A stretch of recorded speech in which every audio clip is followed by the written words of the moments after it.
Hello everyone, welcome to Club Deck Corner here on Club at 22, the Rangers podcast. This week, the youth, the old and the Butland. 3 points in Paisley and the awards are different but kind of the same. I am Scott Carney and joining me tonight is Alistair Pearson. Ali, how are you? Not too bad. Quite glad there's no Rangers during the week, Carney, so I don't have to suffer more misery watching them. So, aye, very well. That sets the tone right there, mate. That sets the tone right there. And Nicky Oven. Nicky, how's it going? Not too bad, mate. Feels like a while since I've been on, which has probably been a bit of a blessing because we've been pretty crap since the last time I was on, mate. But no, excited to be on, mate. Talk about obviously the game at the weekend and nothing to look forward to midweek, but certainly next weekend. Yeah, I should say it's been a while since I think. Well, no, Ali, are you on Friday? I don't know. These days are rolling in. These days are rolling into one. They really are. So yeah, but Nicky, you've got an actual little human that you need to deal with. That's absolutely fair enough, mate. Ali's got a dog. We'll leave it at that. So shameless plug as always, to support the podcast to reach the next level, you can join the channel for as little as 99p a month. You can also buy the podcast a coffee, join the Coffee Buying Legend membership via buymeacoffee.com. All the links are in the description for this podcast. But the biggest thing you can do to support us is to subscribe to the channel, like the videos. It's simple, it's free, it doesn't cost you anything, and it really goes a long way to helping us grow. So we would very much appreciate that. And last but not least, our end of season live show is at the Loudon Tavern. We are returning there for the second time, Friday the 31st of May 2024. Tickets are £10. Still some tickets remaining. You can scan the QR code that's on screen right now, and you can go to the link in the description for this podcast and you'll be able to get your ticket there. We promise to make it more enjoyable in the last 3 league fixtures anyway. I've been watching Rangers. We promise it will be far better than that. And on that note, that is where we will start. We will start with the 2-1 win over St Mirren and Paisley on Sunday. Ali, 2-1 it finished. Still concerns over the level of performance, or is it a hard-fought win and on to the next for you? I thought it was poor, Carney, if I'm being honest. It didn't look like a team going for a title for me again. Rangers do their usual. A minute into the game, try and ship a goal instantly, which is a thing they're doing at the moment. That's been that's all the last 3 league games. Ross County, Dundee. Oh, Hearts obviously in the league, yeah. Not in Hearts, in the league we've done it though, yeah. Yeah. I said to you off camera, Carney, they look like a team that is as if the league's gone and they're going through the motions of the last 4 games and it's away in their holidays. They just don't look like a team, Carney, going for a title.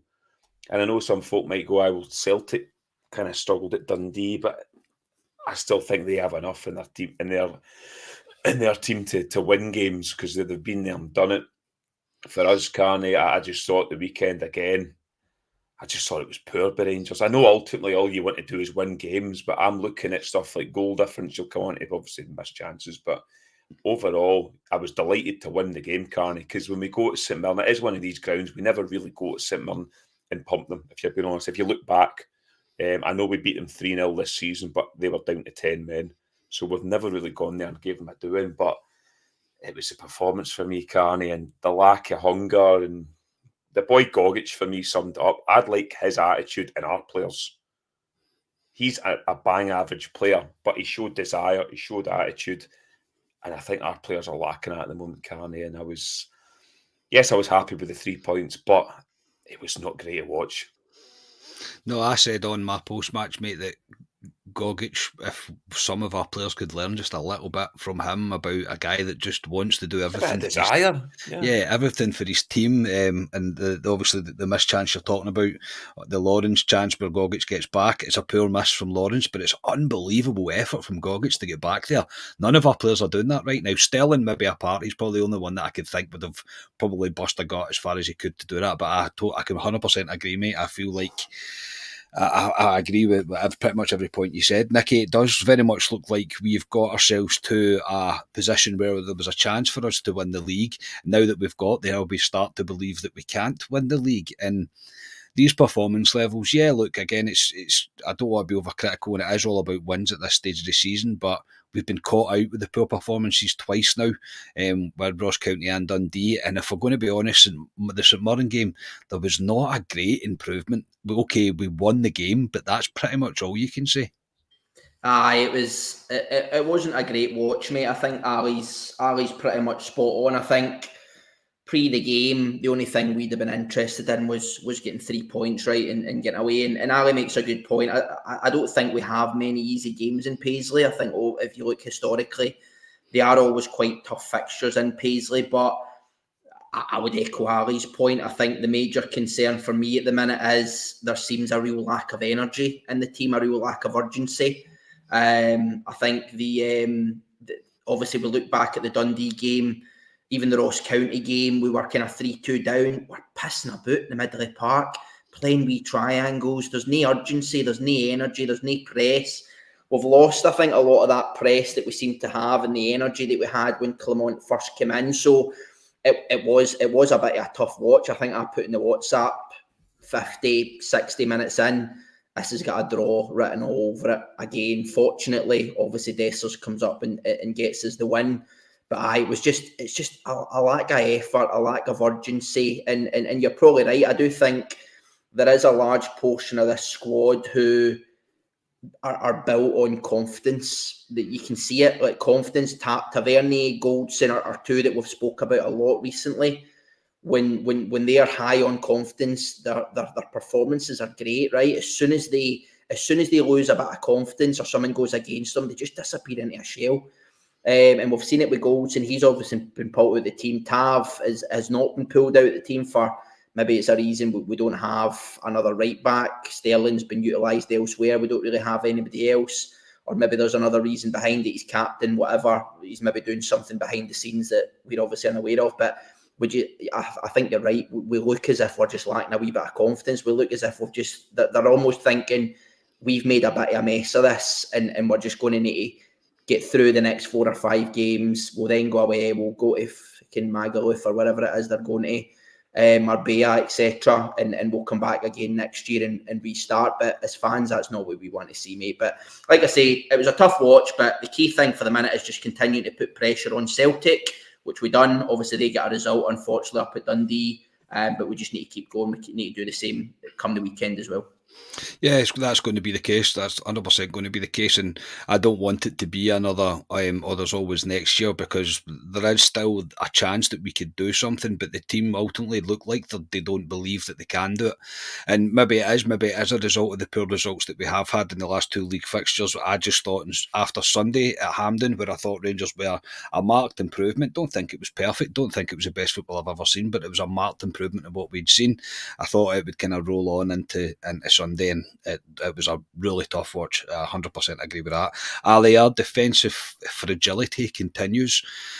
This now is surely the biggest area that we need to concentrate on in the summer. We've got 3 centre-halves that are starting. We've got Davis that doesn't look like he's anywhere near getting any sort of game time.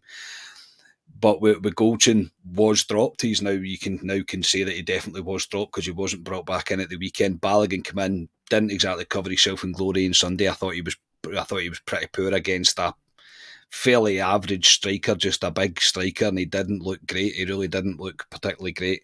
Souttar is what Souttar is. I don't like to give Souttar too much criticism because I don't expect Souttar to be something that he isn't, if that makes any sense. Like I kind of feel like I know what Souttar's limits are, where his ability will get him to, and I don't think we're ever going to see a marked improvement in him. I think this kind of is what he is.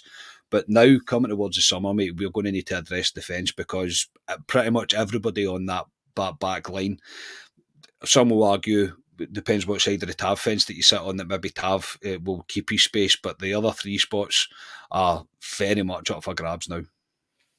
Yeah, the centre half is a big one for the summer. Balogun was brilliant against Hearts, and we praised him and gave him man in the match, rightfully so. But against St Mirren, he didn't cover himself in glory for that goal, Carney, and he wasn't great. Souttar, I kind of agree with you. He is what he is. Souttar, he's got a mistake in him. He's playing the left side. He's naturally right-footed. I'd like to see him on the right side just to see what he's like there. going forward in the summer, Karen, the back line needs major surgery. I mean, he could go if he stays, he stays. He's the right back, but you're looking at two centre halves. Because Suter, is he a starter going forward? I don't think so for me. I think he's a good squad player to bring in. And then you look at the left back situation with Yilmaz. I like Yilmaz. I think he was brilliant when he came in, but he's injury prone. He's come back. He's been injured. He goes for 5-6 games, gets injured.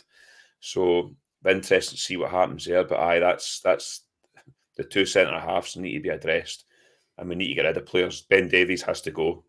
3 million we've spent on him. Like I think I said in the previous pods, I think we could get our money back on him because somebody in the Championship in England, I think, would pay money for him. You've got young Leon King there as well, which has never had a sniff. I know we've tried him at midfield in certain points, but two centre halves for me in the summer, Carney, and I'd be looking. I know Clement says Goldson's part of his plans, but I'd be looking at moving Goldson on next season as well because we can't continually keep these players. We need to move them on. Yeah, no, again, I think we're kind of all coming around to that idea, I think, mate. I don't think there's anybody really safe just now in the whole squad. If you speak to Rangers fans, everybody's like, get rid of him, get rid of him, get rid of him. And I suppose quite rightly so, because we are going to be, I said on Sunday after the game that it's becoming torture to watch. See this kind of, the checked out attitude, the way it looks, it's just become so unbelievably boring to watch, where you're like, snap into life, please do something, and they just never really seem to do so. Nicky, in terms of the midfield, I don't think Lundstrom's been heavily linked now with getting a move away. All of a sudden, the kind of the chat's changed from offering him a contract extension to he looks like he's off to Turkey. I don't think he's looking particularly great just now. I think when the team are playing bad, he's one of the ones that stands out as well because of his dropping deep. He drops in between the two centre halves where he doesn't really need to. But alongside him, I think we've seen enough in a player in terms of Diomande, and I'm bringing a positive here, everybody, and enough here in Diomande that I think there's a bit of a player in there. He is still young, he is still raw, he still frustrates me at times, but in terms of having him in the middle of the park, I think it's all about trying to find the partner for him going forward. And Jamie floated it on the podcast, I think the last time that he was on, about mentioning Sterling and Diomande playing in the middle of the park together.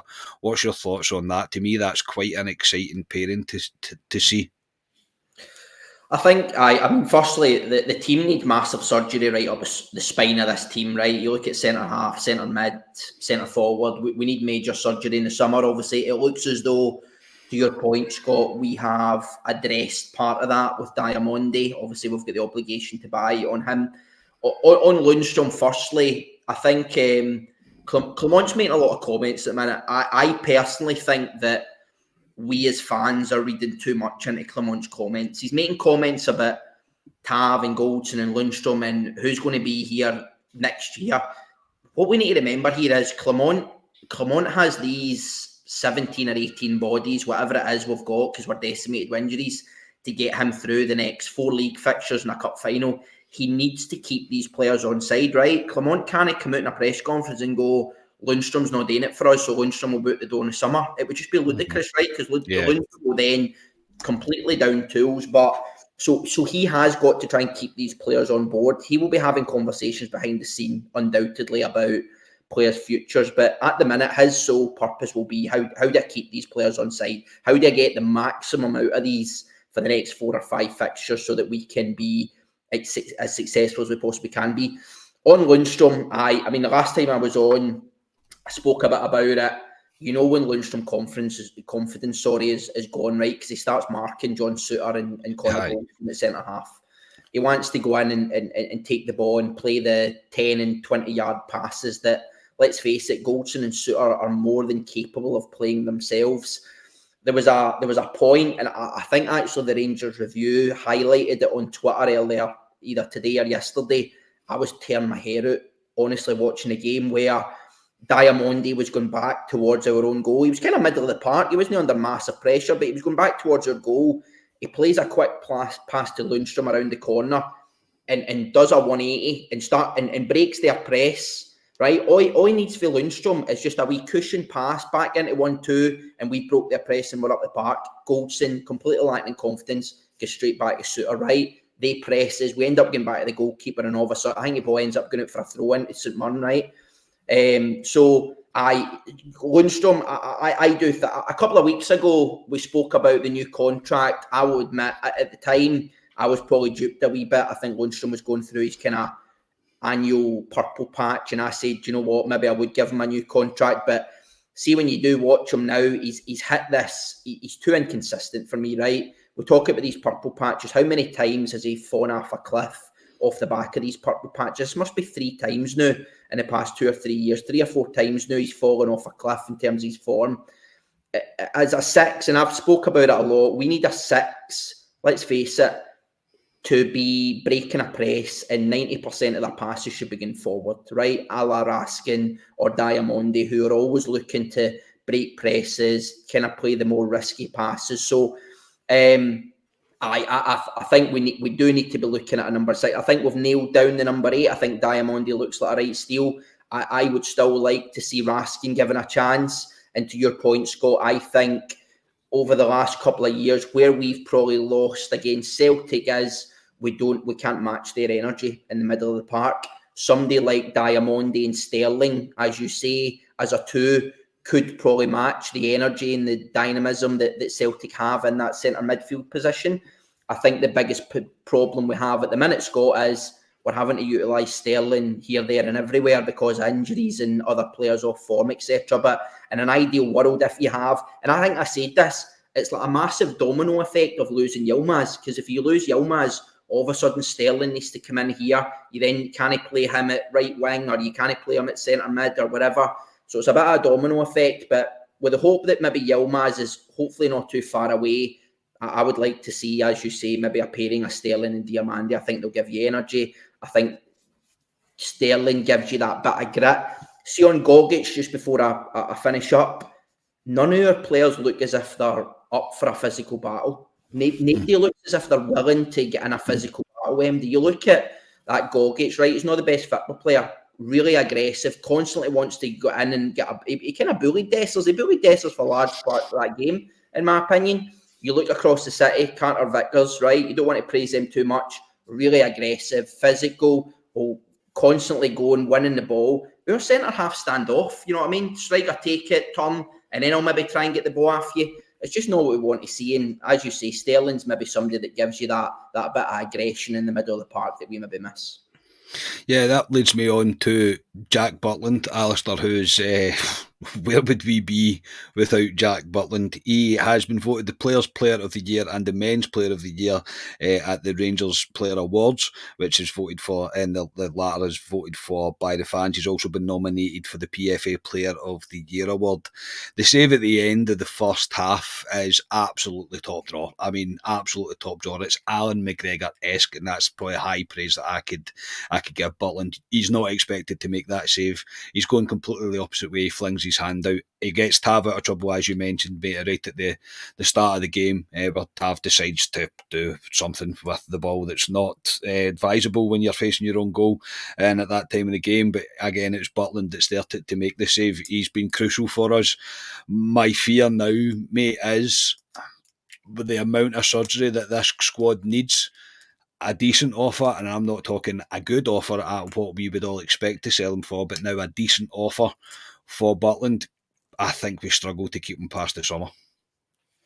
Yeah, he's a prize asset for us. Wait, is Jack Butland 30 years of age, Jack Butland? 31, I think, 31. I'll check. 30. Keep talking and I'll check. 31, I think, which is, in goalkeeping terms, is still kind of young, to be honest. You've seen Alan McGregor played all the way up to the age of 41, I think it was, but Butland has pulled off. How many points has Jack Butland won us this season? Yeah, I'd like to actually go through all the games and big moments in games where he's pulled saves in Europe as well. He's done it, but that one you talk about, Carney, I was convinced they'd scored St Mirren, and if St Mirren do score that goal, Rangers aren't getting anything there at all. I agree. We would crumble. He's 31, by the way. Right, okay, he's 31. So yeah, if he doesn't, if they put the ball in, and he's seen the St Mirren guy's face, he was in disbelief. He was convinced he'd scored. But he's massive, Jack Butland. He's massive. He must be pulling his hair out with the players in front of him at times, going, what's going on here? Because he has to pull them out half the time. So, yeah, it's difficult, Carney, because he's played... Well, he's a player of the year in Scotland for me. I know ultimately we probably won't go on and win the league, and Celtic fans might say, well, O'Reilly deserves it because he's maybe in the league winning team. But for me, Butland deserves it. I just think he's been phenomenal. And I agree, Carney. Our business model is we bring players in and we move them on. Ideally, you want to keep them for a couple of seasons and then move them on. But Jack Butland, if somebody comes in the summer, Carney, with an offer, say, of excess of 10 million, for instance, I think Rangers would do business. So they would look to do it. As much as we don't want to let him go, you could reinvest that money in other areas of the team where we need major surgery. So it'll be interesting one this summer, and I hope he's here for a long time, Jack Butland. But he's probably the best Bosman signing we've had, and I've going way, way, way back in terms of how he's come in and what he's done for Rangers. And Rangers have been lucky with goalkeepers, Carney, over the years. You think the goalkeepers we've brought in, goalkeepers, just random goalkeepers, and they've been phenomenal for Rangers. And he's just in a long list of them. But I would hate to see him go, but if he did go in the summer, I wouldn't be shocked. Yeah, Nicky, I think the reason that I'm probably thinking that as well is very quickly he has become the prize asset of this team. I think he's probably surpassed a lot of people's expectations. He's probably proved a lot of his critics wrong, and good on him on him for that. Sorry, but it is getting to the point where we're going to need quite a... Well, as fans, we all believe that we need an injection of cash. We're going to need a bit of a turning door, a bit of a swirling door of players out, players in. It's going to need to be a kind of a rotation of quite a lot of the squad, and we're going to need money to do that. And because Butland has become player of the year for Rangers, yes, player of the year for Rangers, but he has been nominated again in the PFA. Again, puts the spotlight on him a little bit more. And Ali's right. I don't think 10 million. I think Rangers would probably get a bit of criticism for that, but I honestly think 13, probably above. Rangers are probably going to look at that and go, this could really be used better within the squad. Look, obviously, if we go on and win the treble, if the impossible becomes possible, it's not impossible, but you know what I mean. If that happens, then you could easily be saying, well, no, you 20 million for him, which is, I suppose, a completely different conversation at that point. But I'm beginning to prepare myself that this guy might be a wee bit too good for this team and a wee bit too good for this league. Yeah, I think so, mate. I think just on the player of the year shouts, by the way, I think Shanklin deserves an honourable mention. I think what he's done at Hearts has been pretty impressive, his goal return. So I dare say he will be in with a shout anyway. But no, on Butland, I think firstly on his save, I mean, if you flip it as a striker or an attacker, what you're always told or what you're always coached is, like, for example, if a ball comes across and you're heading it, you head it back across the keeper, right? You head it back across where he was coming from, which is why it makes such a strong stop from Butland, because he's going the opposite way. But the thing that impressed me most, mate, was how he managed to tip it over the bar. Right, his strength in his arm and his wrist to tip it over the bar is just ridiculous, because most keepers, they just parry that back into the danger area. There's 4 or 5 St Mirren players about and they maybe get the rebound, but the fact they managed to get it up and over the bar as well is massively impressive. But you're right, mate. I think that the situation for us, if we win the title, you obviously have the luxury of the Champions League money, the new format, the new boosted prize that you get, a prize fund that you get from it. You're then in a very, very strong position to negotiate with anybody for Jack Butland. And let's not kid ourselves on, he will be in high demand come the summer. There will be lots of English clubs. I look at that Premier League, right, and I look at some of the keepers down there, and they're not up to much, right? I mean, some of these boys are going for 20 and 30 million. I'm not suggesting that we'll get 30 or 25 million for Jack Butland, right? But you're talking about big money, big wages for keepers that I look at and I go, I see a better keeper every week playing with Rangers up here. So he will be in high demand. He's obviously English as well. They've got the kind of homegrown piece as well. So you've obviously got the English tax on it. So there will be big suitors in England who want to take him. And as you say, mate, the problem we have is if we don't win the league, we don't have the guaranteed Champions League. Obviously, there's still a chance that we go through qualification, but without having that guaranteed, and with the changes we need to make to the squad, 14 or 15 million quid bid for Butland, there's no chance Rangers turn their nose up at that, right? Because you bring in 3 or 4 Diamandis for that sort of money. Obviously, you need to replace the goalkeeper first and foremost, but you can bring in 3 or 4 Diamandis, right? You imagine you bring in someone of similar quality at centre back, at centre mid, and centre forward, for example. That makes a massive difference to your team. So it will be very difficult. I think, being realistic, we are not awash with prize assets at the minute. You look across our team and you go, who's going to be in high demand that would bring big money in the summer? There's no many. There's really no many. You're looking at Butland, potentially a Yilmaz. I think he's still quite well thought of in Turkey. You maybe get a 5 or 6 million back for him. But out with that, right, you've really not got a lot of people who you can sell. Maybe even people like Raskin, right? They're still young. You're probably breaking even. You're maybe getting maybe slightly more, because I think we get Raskin on that kind of 6 months before his contract ended. But you're not getting enough money that's going to rebuild a squad. So it's really down to Jack Butland. And I think teams will know that. Teams will know that down south, that if they throw 10, 12 million, Rangers will find it very, very difficult. And to be honest, I think we'd need to. Being totally honest, similar to Ali, right? I'd love Jack Butland to be here for 2 or 3 years and then move on. But given the surgery that the squad needs, if we don't have the luxury of the Champions League funds sat waiting for us, obviously we don't know what's happening behind the scenes, right? With investment and kind of everything else, right? In terms of what Rangers accounts look like, but I don't imagine we're going to throw the kitchen sink at it and have lots and lots of money to throw about. So you probably do need to look at somebody like the sale of a Jack Butland to bring in the 4, 5, 6, 7 bodies that we'll realistically need.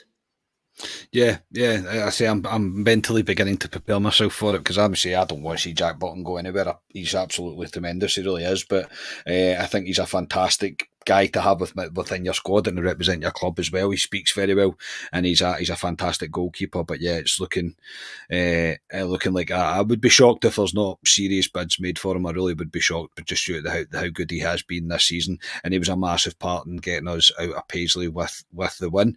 We'll move on to the rest of the Rangers players. The Rangers Players Awards, even a few things I want to pick out, and that was just a few of the awards anyway. The Sam English Bowl top goal scorer James Tavernier, 24 goals, only 4 behind, only 4 ahead of Dessers. You never know, Dessers might be on a worldie for the rest of this season and score 4 in his next game. That would be good to see. Maybe a wee bit premature for Tav to get that. And Tav has also been nominated by the PFA Player of the Year award. This highlights a few things for me, Ali. One, before I come to I'll say it's probably not even a point, but I think as Rangers fans, we are sometimes blinded by the sheer desire we have to win things, but the fact that James Tavernier's been nominated for the PFA Player of the Year award, I'm going, right, well, there's a lot of players that obviously believe that Tavernier is providing a lot more than Rangers fans probably like to believe sometimes. I think that we can get blinded by just how much and how good a player he actually is at times. Don't get me wrong, I think sometimes his form's been shocking. I'm not going to sit here and pretend that he's been great, because I've slated him at times as well. But the kind of 2 main points that kind of brought it up for me was, where would we be without his goals? And I know his penalties and all that, but he still obviously still has to score them. But where would we be if we didn't rely on James Tavernier to have these goals and to be our most prolific goal scorer and our most attacking threat in this team? All this highlights for me, mate, is we are still no further forward and not being solely relying on him to bring us 20 plus goals a season. Our midfielders are still not performing. Our whole attacking line, our attacking midfielders, they are not providing enough. And James Tavernier getting this reward is the absolute clear as day proof you need for it. Yeah, I mean, Tav defensively, as we know, isn't great at times, and it's been highlighted in the last couple of weeks because he hasn't been clever, especially the first minute of a game. because that's actually quite a few games now. He's nearly cost us, or he did against Celtic. But going forward, Karen, I mean, 24 goals for a right back and all the assists, and it's his assist for Desser's goal. I mean, it's a great cross. Desser just has to get his head on it, and that's his 2-1 to Rangers. How many times does he do that to have for us? He's a big player for us, but the problem is we shouldn't be relying on our right back, Karen, to get us 24 goals. No. Those goals should be coming through the front line in the midfield, and Tav should be chipping in. You look across our whole team, Karen, Dessers has got 20 goals, which is a decent return, I think. I think a Rangers striker for me should be getting 25 to 30 goals every season, the amount of chances they get. And then other guys should be chipping in, guys in the wing. But you look at our team at the moment, players like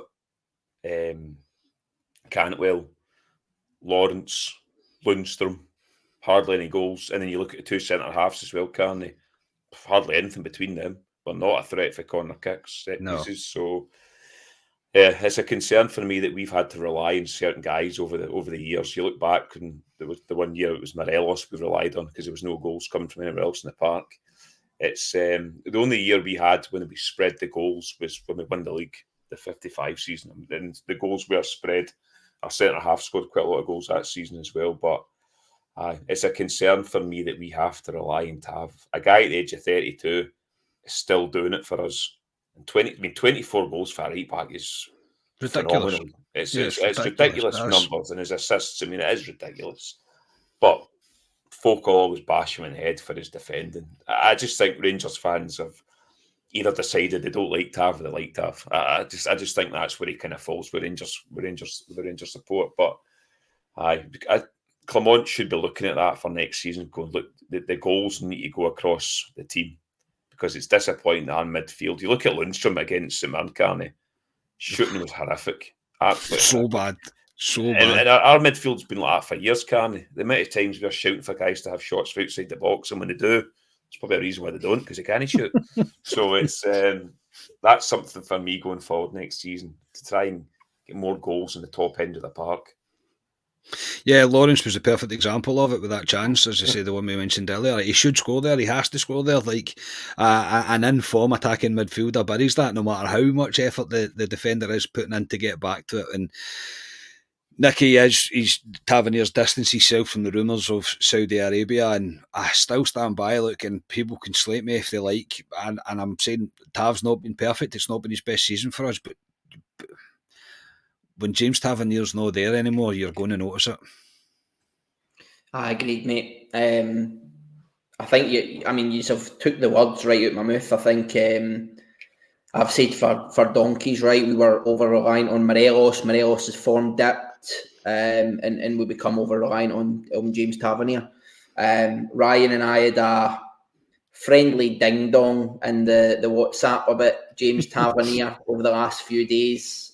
Obviously, we're in kind of opposite camps of where we sit in Tav. I'm the same as you. Like, I think if you look across our 11, there is other positions, I think, that need surgery well before James Tavernier comes out that team.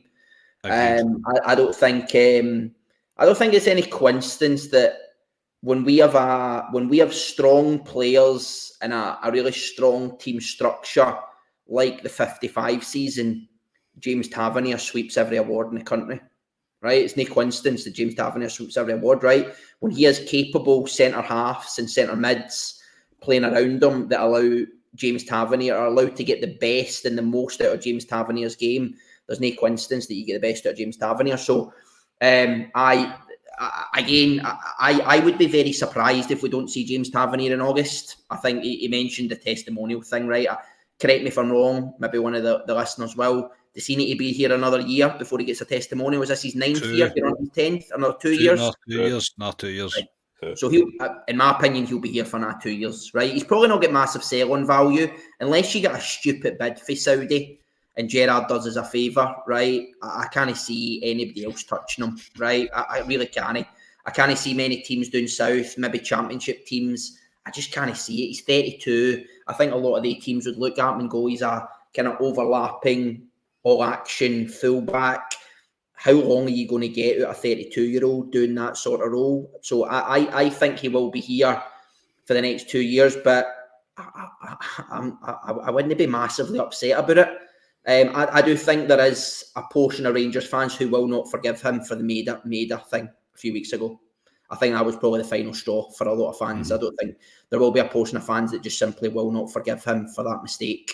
To cost us an Old Firm is big, right? To cost us an Old Firm at Ibrox 7 seconds into a game is pretty bad, right? And I think he's kind of made his bed with some fans as a result of that. But as I say, I think if we get our recruitment correct, I think to what you guys said earlier, we need 2 new centre-halves. I think if you get a very capable 6, a la the way Steve Davis was in the 55 season, who can protect, Ryan Jack done the role as well, who can protect Tavernier in that kind of inside right channel that teams like to exploit when he gets up the park, then I think you get the most out of James Tavernier. But he is, for me, far and away not the key problem in this team at the minute. And yes, when you look at the front 3, I mean, even you look at Celtic, right? You look at them under Ange, they double-figure goals across 5 and 6 players up at the top end of the field.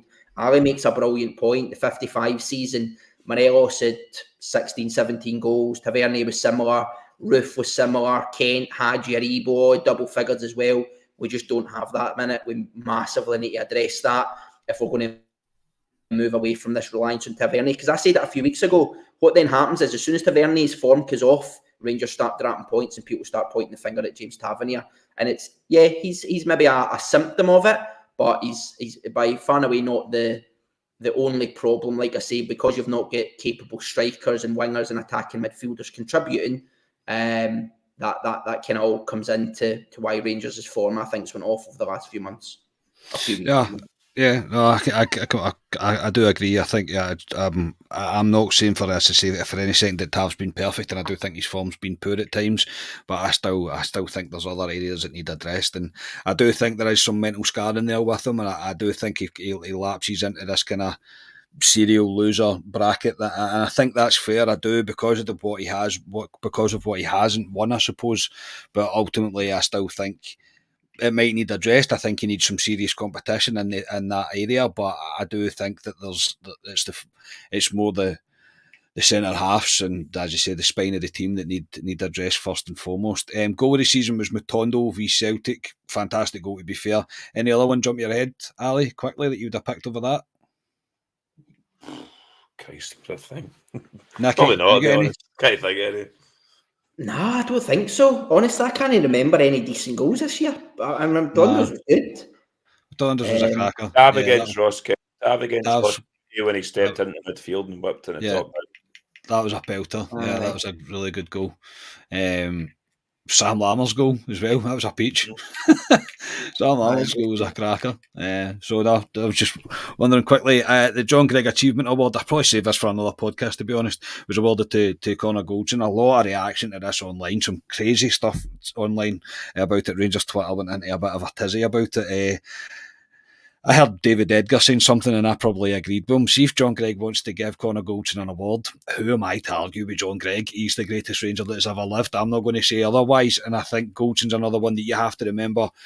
People have to, very short memories in terms of Connor Goldson, and his form in the past month or two, even longer, has been terrible. It has. He's kind of fallen off a cliff really since the Motherwell game. But the guy's been an unbelievable servant to this football club. He really has. And I think, if John Greig wants to give him an award, then I'm all for that.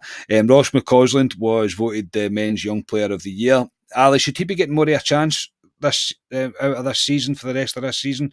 Would you be bringing McCausland into the team? Because I do think he's been a bit hard done to. Yes, because Fabio Silva. Oh, aye, that's true. Aye. I don't want to say what I think of Fabio Silva on this podcast.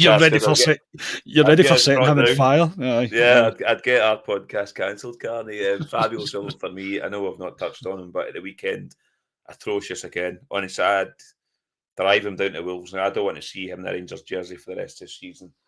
I didn't think Sterling was clever on the right-hand side against St Mirren. I thought he struggled there.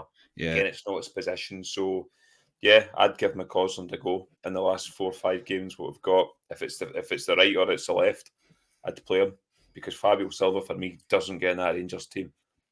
I don't even think he gets in the squad for me. He doesn't get in the bench for me. I'd honestly send him back to Wolves. I'm sick of him. I don't want him in a Rangers jersey. I said the same thing. I would send them back and just continue to pay the loan anyway, just to try and make a point. Really, I'm the same. I'm sick. I'm really sick of the sight of him. He's just not got it. He's not got the mentality to be a Rangers player. He really hasn't. Well, just quickly before we finish up, I want to touch on this. Cole McKinnon picked up the Academy Player of the Year, and it leads me on to obviously this week that Seb Jacobs was confirmed to be leaving to join Feyenoord. Nicky, where does this leave youth development? Do you think it's worth the investment that it gets? And I'm saying that is because if a decent player, any real decent player with proper potentials coming through, he'll not make anywhere near the first team because the EPL will snap him up and give him silly wages and we'll never see him. But you've got players like McKinnon, who's won that award, and Rice, that we were all so keen on and keen to see more of. They've hardly really even made the bench since really Clements came in, and we've got a pretty depleted squad right now. McKinnon's 21 as well, so you're like, right, when's he actually going to get his chance? There's a lot of money that goes into that now that I think, not that it could be spent better elsewhere, but I think it probably needs rethought. Even within the country, it probably needs rethought, because I don't think it's really benefiting any club for any of the way that youth development football's happening in Scotland, and it's probably because we live next to the behemoth that is the EPL. But where do you see the future of the youth development at Rangers? We've seen bugger all, haven't we? I mean, over the last 20 years, we've seen bugger all. I think Billy Gilmore's the perfect example of a very high prospect snapped up by EPL. Nathan Patterson is probably the only one who's come through the team. But I think we absolutely need to continue investing in it. If we think about the Rangers model, right, we're all about how can we snap up quality players from maybe similar leagues at kind of low funds, and we get 18 months, 24 months of good use out of them, and then we punt them for 2, 3, 4, 5 times the profit is ideally how we want this model to work. And an even easier way of this model working is you bring in young boys through your youth development and you punt them a la Nathan Patterson. I think one of the biggest problems Rangers have got, mate, is we compare everybody to Barry Ferguson, in my opinion. See, if they don't come in and they're not captain within 12 months and they're not grabbing games by the scruff of the neck and booting players like senior players like Lundstrom and Connor Goldson about the park, we automatically go they're a dud. I think McCausland's an interesting one, because McCausland, I would like to see him get more of a chance, but similar to Cole McKinnon, he's 21 years old now. You look at Malik Tillman. I get Malik Tillman came from Bayern Munich. Malik Tillman was 20-year-old. Look at the numbers he was posting last year for us. And let's face it, a pretty poor team. He was scoring 12, 13 goals. He probably had similar in assists as well. You compare that to kind of what we're getting from McCausland, you're kind of getting nowhere near it. Should McCausland be getting Mary a chance? Probably. Should McCausland be doing more with his chance? There's probably an argument to say yes, but I don't know. It is a hard one. I don't know much about the youth development, mate. Is there anything that the likes of Rangers and Celtic can do that ties these players down at younger ages, that stops EPL teams poaching them? I don't know. I don't know if there's a rule that when they're under 16, the EPL can just do whatever the hell they want for about £500 or whatever it is. But there needs to be someone else, because there was a young boy, I can't remember his name, but there was a young boy recently who was scoring a barrel load of goals, and you thought he was the next big thing at Rangers, and Aston Villa come up and take him. Right, Aston Villa is not a massive club, right? They're not a Man City or a Chelsea or a Man United. It's Aston Villa. I get they're in kind of Champions League positions just now, but realistically they're a mid-table Premier League side, and they just come and take them, no hassle. So there does need to be something done, mate. I think even again, if you look across the city, Kieran Tierney, James Forrest came through their youth. Massive money for Tierney, McGregor and Forrest. They've not got money for them, but listen, they've got 10 years terrific service out of them. We need to do something with ours. They've not had a lot other than them guys. So I think collectively we need to be doing more to try and get more out of that sort of youth development, because we're getting very little at the minute. Yeah, Ali, what's your thoughts on it? Obviously, Zed Jacobs was brought in and there was quite high praise about him, quite a lot of... he came with a lot of plaudits coming into the job, and as soon as he's been in, he's kind of gone, if that makes sense. He's not had a lot of time here at all, and he's off again. I just feel like with the youth players that we do have, and McCausland falls into that, and he's nominated for the Young PFA Player of the Year award as well. But I think, does it just come down to our unbelievable desire to have to win stuff, and our absolute urgency as fans to win stuff, that we're not really willing to give these players much a chance as they should get? But even players like Rice, I believe he had more of an opportunity than he did get, and as soon as Clement came in, he kind of disappeared again. And I think Rice is only 17 or 18. I don't think he's that old, but it is getting to the point that we're not really seeing a great deal coming from the youth development side in Scotland, for that matter. Not just Rangers and Celtic. I think in the whole of Scotland. Do you see a future? Is it worth the investment that goes into the youth development? It's difficult because, as you're talking about there, these teams down in England, when these boys get to just for 16, whatever it is, just come in and go, thank you. We'll offer you life-changing money to come down here. And you can't blame these boys to be going down to the Premiership, can you, and getting this life-changing money, and their parents will be sorted. I mean, you look at Billy Gilmore, what happened to him? Away down to, didn't quite make it at Chelsea, but they sold him on and made whatever it was, £9-10 million on him. So that's what these teams do. It's an easy one for them, that they're not going to make a loss on it, basically, these teams, when they eventually move these players on if they're not good enough. But there's nothing that's came through our youth development. Can you look at players that have came through in McCausland? Then he came through Rangers youth development. He was brought over for Linfield. That's right. Look at Bailey Rice. I don't think he came through. I think he came from Motherwell at a young age. We nabbed him from Motherwell. So I'd be looking at players in the Scottish League, young players. The boy Lennon Miller at Motherwell. That's one. I'd be shocked if Rangers and Celtic aren't looking at him. He's a prime example of a boy, 17, looks like a man, playing for Motherwell. Players like that, I think Rangers should be going for. Players in these other teams. And because at the moment, the youth development's not working, can it? Because the gems we do have get snapped up for down south. So it's annoying as a fan, because you see these players and you think, here we go. Billy Gilmore was the prime example, but he never got a chance because Chelsea came in, and the boy that Nicky's on about that went to Aston Villa as well. And it'll just continually happen because they can do it. So was it Coombs? Is it Nathan Coombs? Is that who you're talking about? No, he did go. It was a striker. I can't remember the boy's name. Weston. It was probably about 18 months ago. Wasn't him? He was a boy that was scoring. No, he was scoring a lot of goals in the youth team, and Villa came in and snapped him up, and we didn't get to see him at all. So I'd be looking closer to home, Carney, in the Scottish League, and seeing what there is there, because there is some gems there in the Scottish League, and that's Rory Wilson. Rory Wilson, I think Rory Wilson, so it was. Yeah. But that's the way I'd be approaching it going forward, Carney. Yeah, I think you're right. I think there has to be something that has to be addressed. Let's say, I don't think it's a coincidence that Jeb Jacobs just came in, probably had an idea and a kind of thought about what he was planning to do, and I don't think it would have been a case of coming in and leaving as soon as he arrived, really, which I think might tell its own story about the state of the youth development. I think the only thing I would say, Scott, just about Zeb Jacobs, just quickly, mate, I think he's getting a bit of a bad rep. A lot of people are going, he's done bugger all in the year or so he's here, and maybe on the eyes, he's maybe not changed that much, but for what I read, Feyenoord and Man City were after him, right? So he must have a bit of clout somewhere, right? Because Man City's youth development is one of the best in the world just now, right? You look at the young players they've got in their books, right? So if they trust him, he must have someone about him. But as you say, it's maybe he's come up here and he's had an idea of, I'm going to transition this, and he's went, actually, this isn't going to work up here because of the stuff that we've just spoken about, and he's jumped at the first opportunity.